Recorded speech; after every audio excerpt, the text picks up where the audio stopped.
one of the things that I thought was really interesting there was that he said, riches are easily seen, but wealth is hidden. Welcome to the Four Fires Podcast, where we talk about winning in all four of the essential areas of life. Okay, welcome to another episode of the Four Fires Podcast. Jeff and I are here today. My name is Alan Kemper. We are here to have a fun discussion about wealth and about money. Kind of just the understanding of it. I think there's some misconceptions about like what it means to do well in the professional fire. Yeah, well, and how that impacts a lot of your other fires too. Mm-hmm. Your people fire, and even to some degree your physical fire. We can talk about that in just a minute. Yeah. But yeah, I just wanted to get this conversation started off. Jeff, you and I were kicking around this. This was kind of a byproduct of a conversation that we were having on an airplane as we were going out to Montana. But this book that I've been reading called The Psychology of Money by Morgan Housel. I just wanted to see if we could kind of replay that conversation for some of our listeners, because you do a lot of financial coaching and helping people build budgets. Right. Helping people with their personal finance and helping them tell their money where to go instead of wondering where it went. In our conversation, you talked about how the book, Psychology of Money, talks about the difference between rich and wealthy. Mm-hmm. So why don't you just dive in and explain that it's a really interesting book. I highly recommend it. If it's a great audio book, great physical book to read, because it uses a lot of stories, a lot of metaphors, and it's really small chunks so you can kind of digest it all. But in one of the chapters, it talks about the difference between wealth,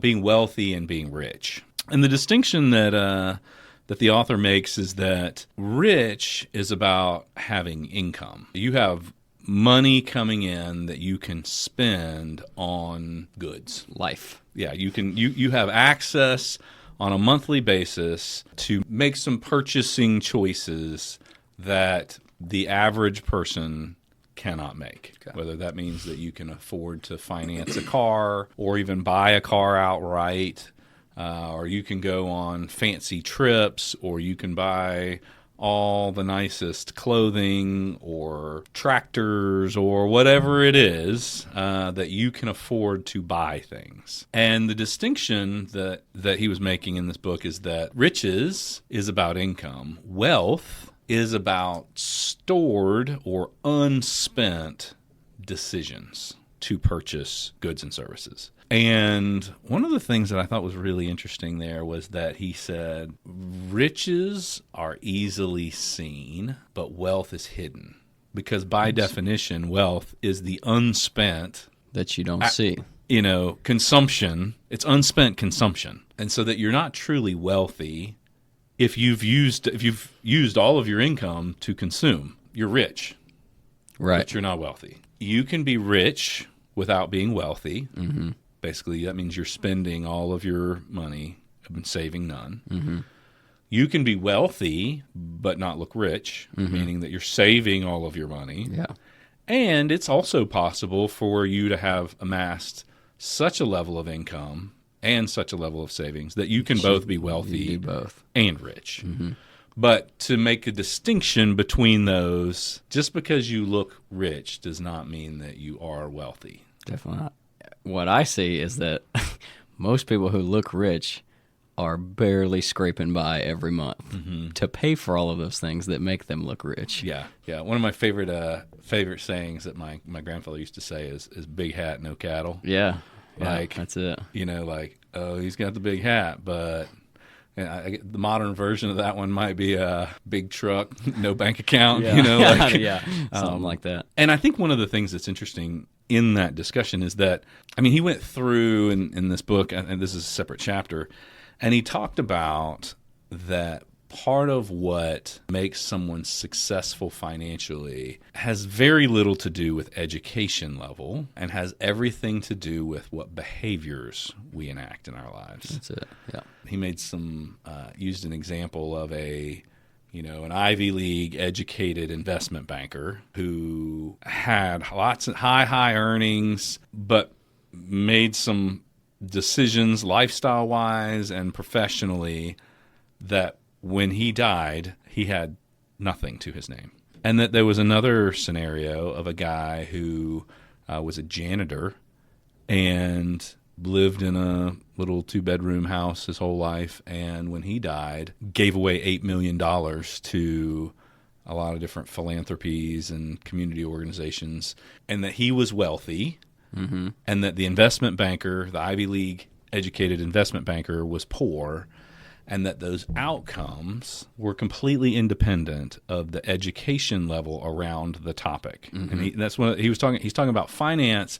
This is in Psychology of Money? Yeah. That it's one of the few spaces in our world where you can have outcomes be so drastically different based on the educational preparation, or regardless of the educational preparation. And so he gave an example of, like, if you're a brain surgeon, you've got this like person who's like legitimately been trained to be a brain surgeon, and then you have a janitor who's also going to try to perform brain surgery. Like, it's not going to. This is not, the outcomes here are not going to be the same. No, education really, really matters. But in finance, but with building wealth. Yes. It doesn't matter with your level of education. It only matters about your behaviors. About your behavior, yeah. And so I guess the conversation today, if we were going to get to the root of having some impact here, is, we talk about the 4 fires. There's awareness, there's ownership, and there's discipline. What is it that drives your behavior? Because I've heard it said that personal finance is 20% head knowledge. It's just like elementary math. It's just adding and subtracting. Yep. And it's 80% behavior or emotions. Or like, what are the things that drive you to go finance the brand new car that you can't afford? Yeah, so you do a lot of coaching for people as they're trying to think about their getting a budget in line, and mostly it's just starting out with the awareness, because most people are unaware of how much they spend. So the budget is really just like, let's just write it down. Well, there was one couple that was actually in a small group that my wife and I did, and it was a Financial Peace University small group, and they did their budget, and they were like, oh my gosh, we spent X amount this year on Amazon. And they're like, we don't even know what we bought, but it was a lot of money that they're like, it was just $10 and $20 yourself to death. Yeah. And so that's what the budget mostly does, just like write it down. We talk about you can't manage what you don't measure. So the budget is just write it down so that you can at least have an idea and say, man, okay, we don't need to spend $800 a month at restaurants. We could cut that in half. And we could be putting that $400 into a Roth IRA and be like working on building some wealth over the years. Yeah. So that's where we start really with the budget, is just starting with that awareness. Yeah. Yeah. So what's the so there's an awareness piece, and I like that idea of, like, you got to write it down. Like, you got to know you have to know your numbers. That's right. And that's so true. I can tell a good business owner versus a crappy business owner. Because if you ask them, like a good business owner, they always know their numbers. They know what their margins are. They know what their revenue was last month. They know what it was the month before that. They know cost of goods sold. Like, it's in their head. They don't have to go look it up. Right. I've heard you say that the average business owners talk about revenue. The good ones talk about profit.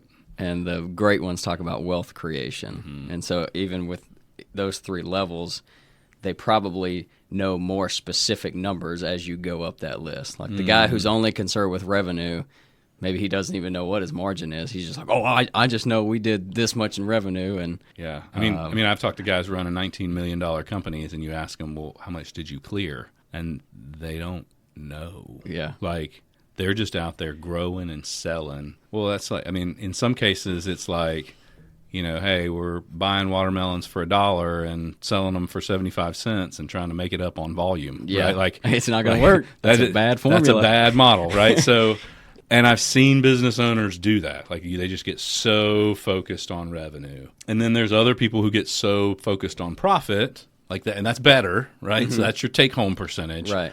But then if you go and spend 100% of that profit on your lifestyle, Right. you have zero wealth. Mm-hmm. And there's a handful of business owners that I've met that from their very early days, the thing that they were focused on is how profitable can I make this business so that I can then save it away and get a lump number. They were from the very beginning named a number that they wanted to have in a nest egg because And live on the interest. Yeah, because then wealth is Unspent dollars. choices. Yeah. So Yeah, and something that I tell people and remind myself of. It's like, okay, you do. It is a good practice to work on maybe always trying to increase your income, because the more you have coming in, the more choices you have, the more you can do, the faster you can hit your goals. But it's really more important. It's not as important how much you make as it is what you do with it, or how much you keep. Because I have seen people that make an above average household income who can't save $1,000 over, it takes them several months to save $1,000, and someone who makes half that income as them, and they're like, oh yeah, I can save $1,000 this month, and their income is half of what that person's was. Maybe a very average income, and they're like, yeah, I could save $1,000. And lifestyle creep is a big problem too. It's just like the behavior part of oh, I got a raise, now I can go do X, Y, Z, and it's so easy to spend. I think that people don't know how to get control of that behavior of well, I'm making this much, I'm going to just spend it. I'm going to live my life. So I think that it's important to really define, after you've written out your budget and you know what your numbers are. If you're married, for sure, you and your spouse together need to name what your goals are so that you can get the direction, because the motive behind what's keeping you going in that direction is so important. Because if your goal is not to build wealth, then you will just spend all your money, because there's no, well, you can't take it with you when you die, so let's just maximize every dollar we have and finance things that we can't afford, because maybe it's like an identity thing too, of well, I'm never gonna be rich, I'm never gonna be like one of those millionaires, so I'm not gonna go my whole life and never have anything nice, so let's just go buy it now, even though we can't afford it.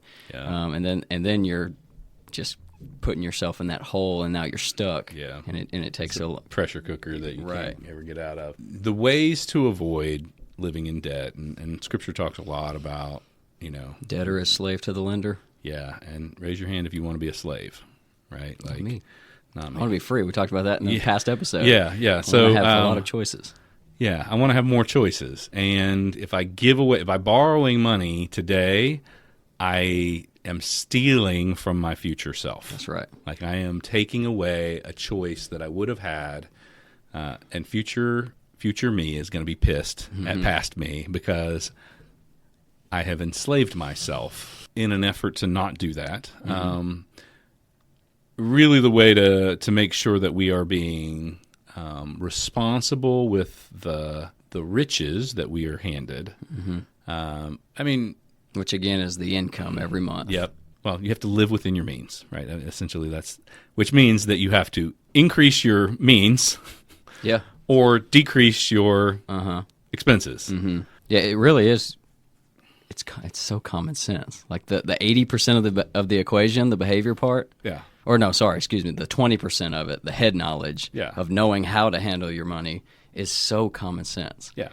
If you make $5,000 a month, you can't spend $6,000 a month, or you're gonna go bankrupt eventually. Yeah. Well, and we even had a guy walk in our office just kind of off the street. He thought he was looking for a kind of a payday loan place, Right. And you were trying to explain to him, if you make $1,000 a month and you spend $1,200 a month, and you think that you're going to fix that by going and getting a $2,000 loan. Yeah. You've just now added an extra payment. You're treating the symptom and not the problem. The problem is your system. You can't borrow your way out of debt. Right, which is, I think, what he was trying to do. Yeah. So the hard truth is, if you're frustrated because it doesn't seem like ends meet, then you really just have two choices. And I want you to so if you're listening right now and you're frustrated with your finances, you have two choices. Choice number one, spend less. Choice number two, figure out how to earn more. Mm-hmm. In your experience, what are people more likely to try to do?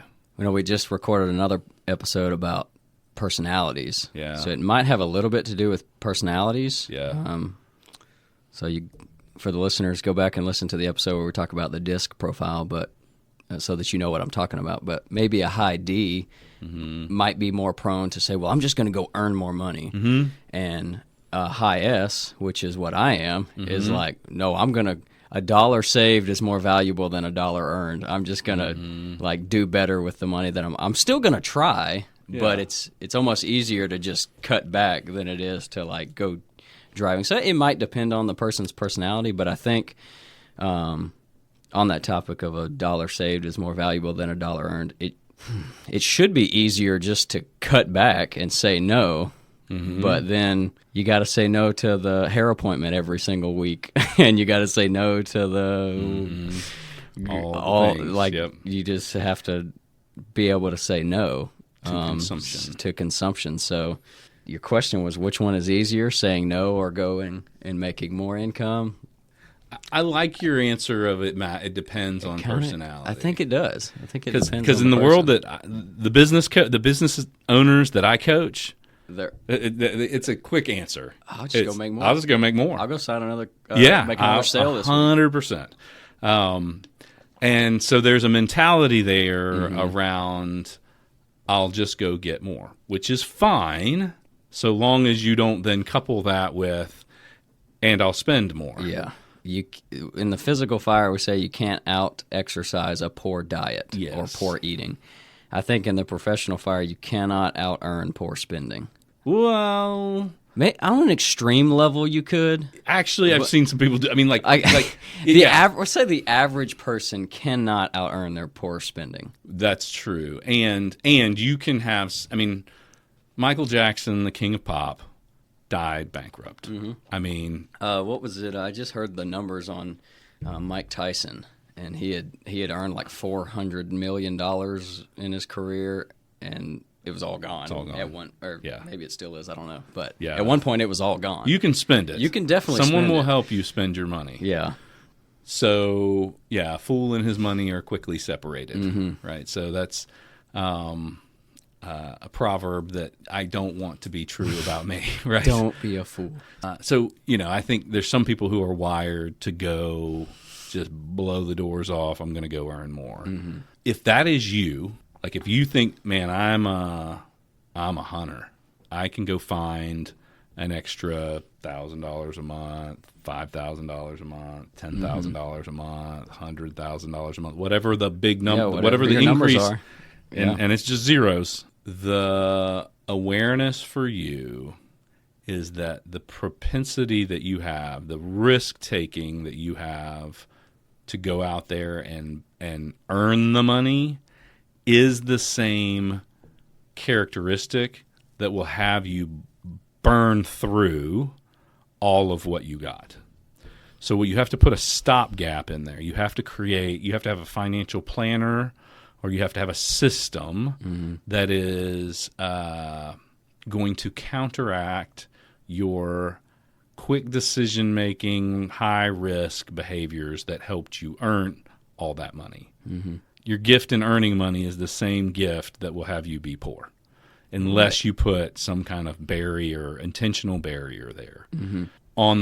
If you're a saver, right? Like probably the system, the thing that has you be a great saver and has you put more away, may also be the thing that prevents you from going out and taking on that job that's scary, Sure, the absolutely. the heavier, the higher responsibility, the more income that goes along with that. Yeah, or if you're like, because I've seen super savers think they can save their way into wealth, and you can't do it. You have to invest your way into wealth, and so if the because I've seen people who are like super savers, but then they just keep it in their savings account and their bank account, and they're losing money because of inflation. There's no return on it because there's no risk associated. Like they won't even go invest it in a super conservative investment like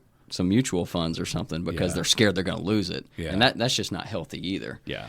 So I guess it's like the extreme of either one of those can be the detriment to you not building wealth or spending all your wealth. Yeah, there's some risk necessary, Absolutely, in order to create income, but the wealth creation is a byproduct of what you choose to do with the income that you're given. But the person who makes, $100,000 a month and has allocated all of those dollars to taxes, to vehicle payments, to house payments, vacations, to second house payments, all those things, they don't have any more choices left. They've used up all of their choices. yeah. Which makes them less free than the person who might earn a fraction of what they earn. Right. So you kind of have to define what you want. I mean, do you want to look rich, or because everyone people absolutely, there's a broad spectrum of income levels. Yep. So, I think the average household income in the United States is $59,000 a year.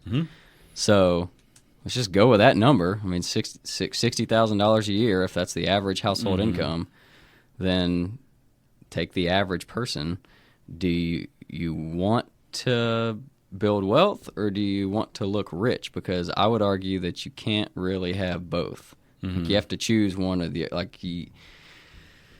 or it's just going to take you longer to look rich because you probably need to pay cash for the things that you're doing rather than allocating every dollar every single month to all of your payments to have these things that make you look rich, like you're getting ahead. It's interesting. You're talking about, there's the average family. Is that the average household? I think that's the average household income. $60K. I can go look it up and double check, but I think that's right. Yeah. And I would say it's not uncommon for me to interact with people who are earning $6 million a year. Yeah. And one of the things I can tell you is that $6 million a year does not make you happy. Actually, one of the primary reasons for starting the Four Fires nonprofit, or even writing the Four Fires philosophy, was because I came home and I was talking to my wife, and I was like, Allison, I'm working with a bunch of miserable millionaires. They have all this money, and they're miserable. And they're miserable. And I think that is the great tragedy. The number is not success. It's the freedom that goes along with the professional fire that is the success in that fire. Don't get me wrong. I would rather. I've had money. I've not had money. I'd rather have money. Yeah, for sure. Yeah. But that was another thing I just wrote down that maybe we could get into is kind of the two different approaches of if you're not rich, you're bad, or if you're poor, you're better.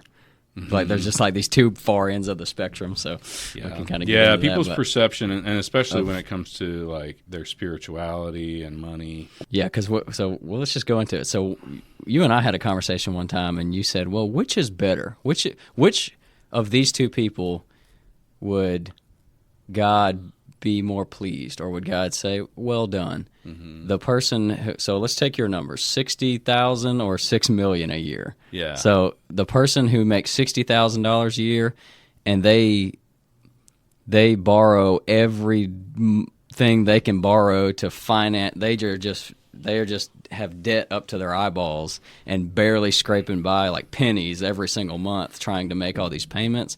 And they're like, well, who can afford to tithe? I can't tithe. Look at all. I mean, I don't make enough money, and they're trying to live this lifestyle that they can't afford. Or the guy who makes $6 million a year and he's living on $400,000 of it because, I mean, how much money do you really need? And then he's just doing who knows what, all this good with the rest of it.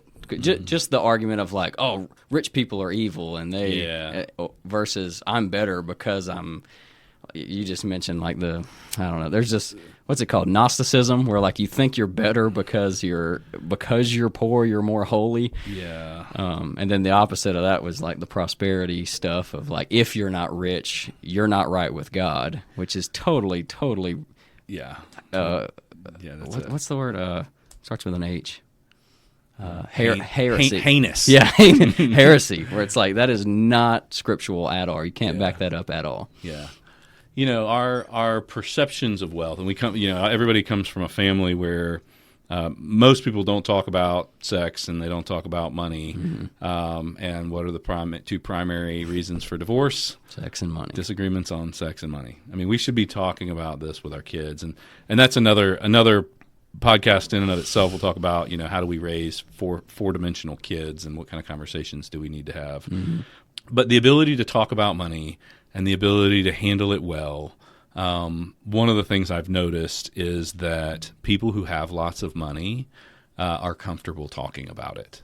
In fact, I had an entrepreneur one time tell me, he said, Alan, I can tell very quickly how serious and what level guy I'm talking to when they ask me about my business. He said, most people will say, oh, you run a ABC company. What do you do? And that's all they want to know. He said, there's another level guy who will come up to him and say, hey, how many employees do you have? Which is a nice kind of way of someone trying to like size up your business. He said, but from time to time, somebody will come up to me and go, oh, what's your rev number? And then specifically, someone will say, man, what's your margin on that?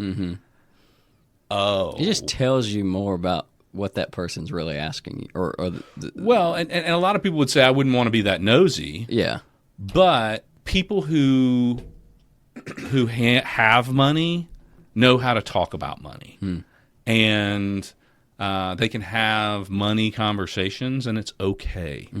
Because they're comfortable. Like, you will never, I don't think you'll ever be wealthy if you're not comfortable having a conversation about it. Or even, maybe it's even too, it's not just if you have lots of money, you know how to talk about it. Maybe it's, because I don't have lots of money yet, but I feel pretty confident about like knowing how to look at some numbers. And so maybe it's more of like people who understand how to handle money, people who understand the behavioral side of the equation can have those conversations about money. Yeah, I would argue that it is a necessary condition for creating wealth. Time is also a necessary condition for creating wealth. Yeah, it's one of my greatest assets. Yeah, right now. Yeah. Time's ticking already, but or it's the lack of time. Yeah. For you, you know, like you and I were talking about, there's a 20-year spread between the seat you're sitting in and the seat I'm sitting in. But even with the passage of time and the inability to understand and talk about money does not guarantee the acquisition of wealth. No. So I can know how to be a bodybuilder. I can know all the science and the like calories and all that stuff. And I can know the exercises that I need to do, but if I don't do them, I'm never going to build that body. And if you just go to the gym one day when you're 46 and try to like work really, really hard doing the thing, you've missed out on a lot. I mean, you can start from there. You can start at 46. And you can make some progress. Yeah. But you're not ever going to be anywhere close to the guy who started at 25. Like muscle and money both require consistent work over time. Right. Well, the Bible says, "He who gathers little by little will be increased." That's a proverb. I'll overlay. I don't know what the chapter or the verse number is, but I'll overlay that on the YouTube. Yeah. But yeah, I think about that proverb a lot when like because I get overwhelmed by it. I'm like, how am I supposed to build wealth when I'm doing the best I can with what I have, and I'm always trying to to increase the income and all this stuff. But it's like, man, I know that one of my greatest things is I'm 25, and I'm like, I am in this thing for decades. Like I'm already building wealth right now. I have it's not much, but I have a level of wealth that I have built over the last 3 years of my marriage. Yep. And if I don't ever stop over decades, it's going to be pretty cool. Because we've talked about there are some people who professionally they make it by the time they're 25 or 30 years old, and they are the exception. Where like they figured out how to make millions of dollars, and that's inspiring. It's awesome, but that's not the norm.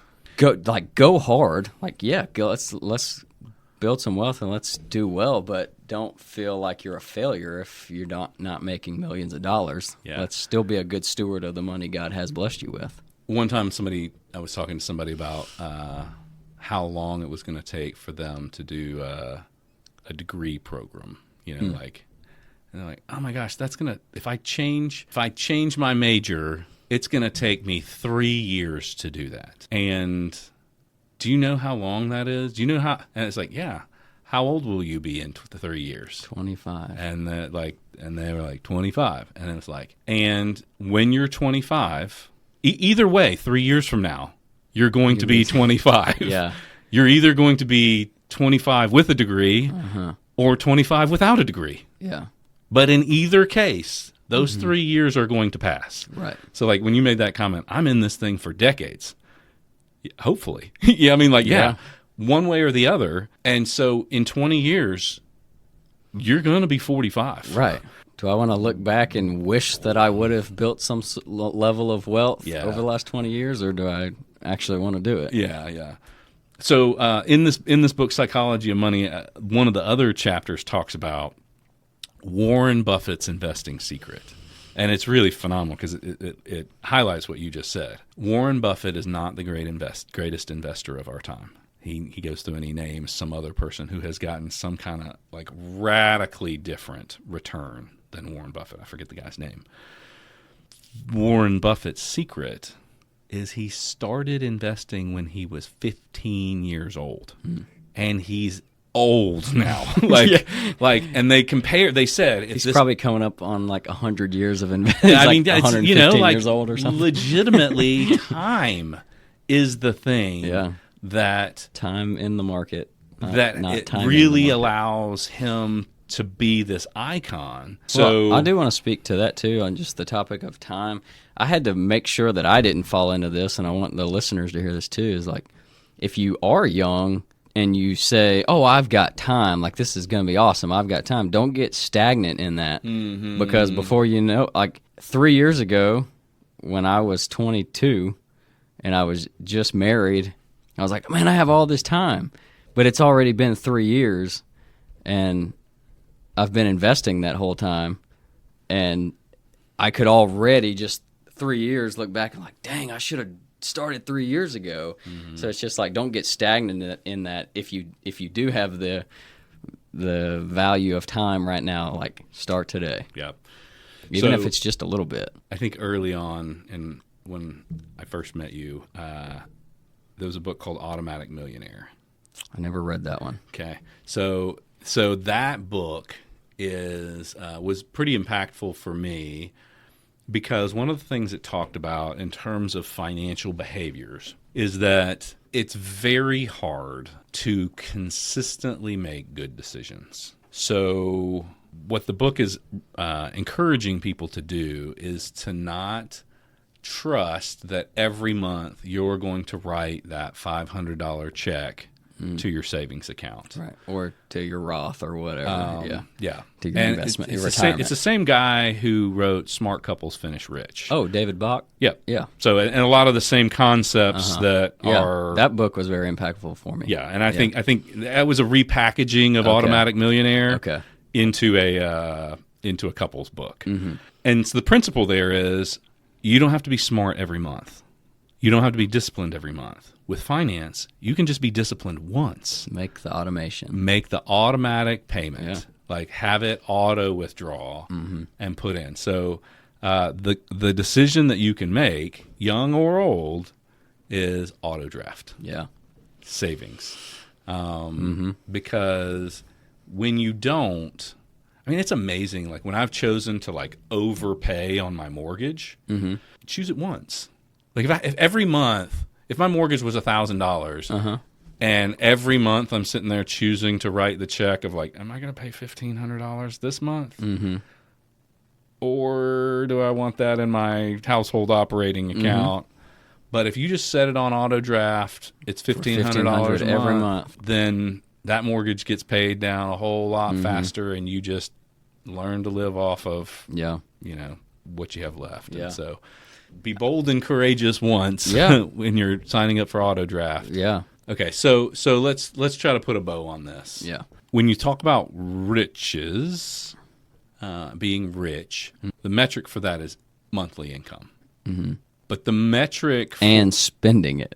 It's well, I mean, you can be rich. You can have lots of monthly income. It doesn't mean that you are spending it, but you have access to this month. You're going to get some money, and that makes you rich on some sliding scale of richness. Wealth is the unspent, consumption. So the metric for being rich is what your household income is. The metric for wealth could be your savings account, but it could also be your net worth. net worth for sure. And then even, I think a lot about, this is just me personally, I think about specifically with financial wealth, the type of peace that may come with it. Of just like, okay, if everything went to crap, I could pay all of my expenses for 6 months, and I could find a job in that 6 month window. So I've got this.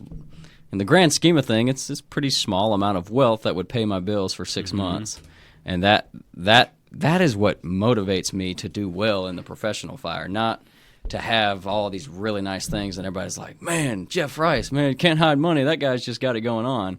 I'm more concerned with having peace in my household, and going back to the common sense thing, it's like save for a rainy day. You save money so that you can survive the storm, because a storm's coming. My pastor, he'll say that line on stage, and he's like, and people say, you need to be more positive. And he's like, I'm positive. A storm is coming. Yeah. Yeah, I mean, that's so true. But at the same time, like, I will also say, getting to a point in your profession where you have access to an income that makes some of life's challenges not so challenging. So one of the things I talk about with business owners all the time is it's only a problem if you can't delegate it or write a check for it.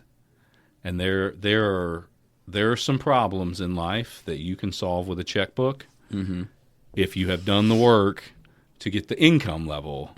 And so it is this dual piece of grow the income, don't spend all of the income, Right. That I think is probably the ideal situation. And then you couple that with, and I didn't sell my soul or my physical health or my marriage or my relationships with my kids or friends in order to obtain it. Right. Balance. The Four Fires is about balance. Yeah. What is it for a man to gain the whole world and to lose his soul or marriage or relationship with his kids or friends in the process? Right. So the psychology of money, It really is. Winning with money is much more about behaviors than it is education. If you're over there wondering if you're making the right choice, make a choice to save. You'll be better off.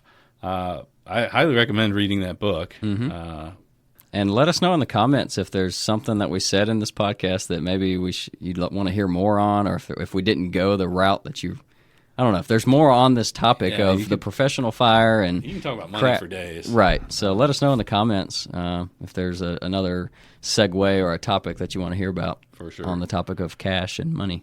If you handle it well, it will create less stress in your people fire. It can give you access to some tools to eat well, to exercise well, can allow you to serve your children well.